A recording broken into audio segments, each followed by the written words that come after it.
ഓഫീസിന്റെ പേര് മറ്റുമല്ല marine drive എന്ന് ഇടേണ്ടി വരുമെന്ന് തോന്നുന്നു.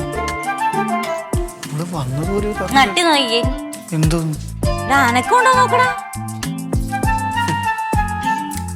അതെ ഇതേ ഐ ഹോസ്പിറ്റലൊന്നും അല്ല, ഈ കണ്ണിൽ തന്നെ ഇങ്ങനെ നോയിക്കൊണ്ടിരിക്കുക. നല്ല തമാശേട്ടാ. ഇതേപോലെ തുറന്നുണ്ട കയ്യില്. അതെ എടേ എത്രയോ നേരിട്ട് ശല്യപ്പെടുത്തുന്നു. അപ്പോഴും നോക്കാതിരിക്കുമ്പോ അങ്ങ് പോണം എന്നുള്ളൊരു മര്യാദ നിനക്ക് അറിഞ്ഞൂടാ. നിന്നത് എന്ത് തെറ്റിയതാ?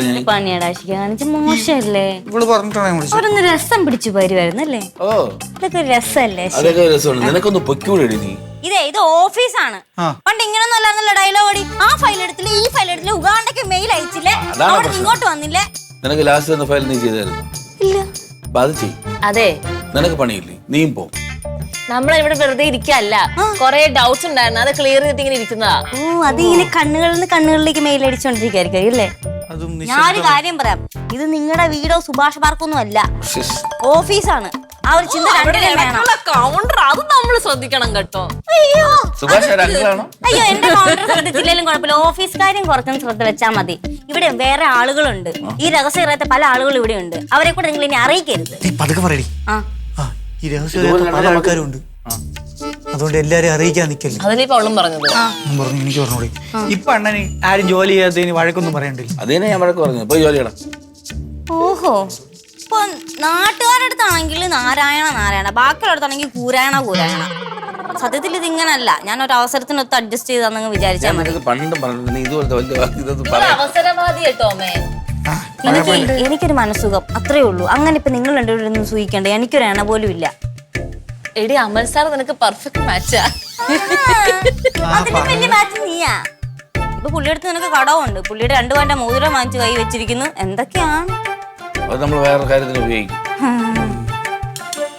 അമൽ സാർ ഇവിടെ ഇല്ലാത്തത് എന്തായാലും നന്നായി.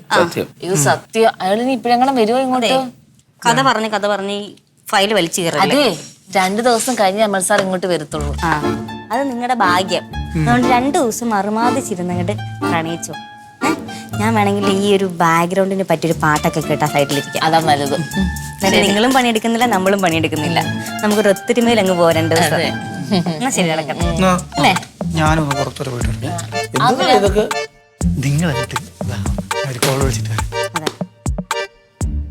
നിങ്ങൾ പ്രേമിക്കുന്നു, നമ്മൾ സമയത്ത് കുറച്ച് കപ്പലണ്ടേലും കുറിക്കട്ടെ.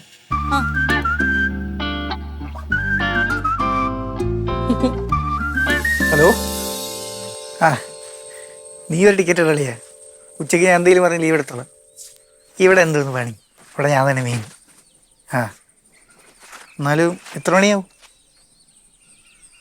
2:30 എടുത്തോ. കളിയാ, ടിക്കറ്റ് എടുക്കണ്ട കേട്ടാ, ഒരു പണി പറഞ്ഞു.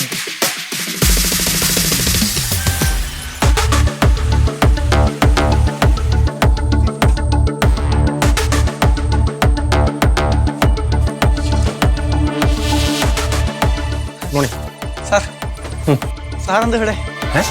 അല്ല സാറ് ചെന്നൈയിൽ നിന്ന് മീറ്റിംഗ് കഴിഞ്ഞ് എപ്പോ വന്നു? ഇന്നലെയാ? ഇങ്ങോട്ടേക്ക് തന്നെ വന്നാണ്? അല്ലടാ, വീട്ടിൽ കാറുടെ സ്ഥലമില്ലാത്തോണ്ടേ വണ്ടി ഇവിടെ കൊണ്ടിട്ട് തിരിച്ച് വീട്ടിൽ നടന്നു പോകുന്ന.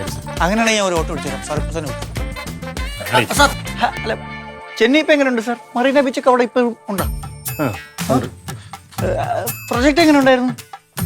നന്നായിരുന്നു. അതൊക്കെ വഴിയെ പറഞ്ഞാ പോരെ, അതോടെ കയറിക്കോട്ടെ. സാറിന് എന്തായാലും ഞാൻ ഇപ്പൊ വിടൂല. ഇതൊക്കെ ഒരു എക്സ്പീരിയൻസ് അല്ലേ സാർ? നാളെ നമുക്ക് പോയി പ്രൊജക്ട് ഒക്കെ സബ്മിറ്റ് ചെയ്യാനുള്ളത്. തൽക്കാലം നീ ഇവിടുത്തെ എക്സ്പീരിയൻസ് വെച്ച് പ്രൊമോഷൻ വാങ്ങിക്കാൻ നോക്ക്. ചെന്നൈ എക്സ്പീരിയൻസ് ഒക്കെ നമുക്ക് വഴി അറിയിക്കാം. സാറിനെ ഞാൻ വിടൂല. എന്തായാലും സാർ അവിടെ പോയി നല്ല പെർഫോമൻസ് കാഴ്ചവെച്ചാണ്. സാറിന് നല്ല ദൃഷ്ടിദോഷമുണ്ട്. അതുകൊണ്ട് സാർ ഇപ്പൊ ഇതിനകത്തോട്ട് കയറണ്ട. സാറ് കയറി കഴിഞ്ഞാൽ നമുക്ക് ഈ കമ്പനിക്കല്ലേ അതിന്റെ നഷ്ടം. ഒരു കാര്യം ചെയ്യും, കുറച്ച് ഉപ്പും മുളകും കർപ്പൂരൊക്കെ കൊടുത്തോണ്ട് എന്നെ ഒഴുങ്ങിയിട്. നമുക്ക് സാറേ കാറിൽ സ്ക്രാച്ച് അല്ലേ സാർ? അത്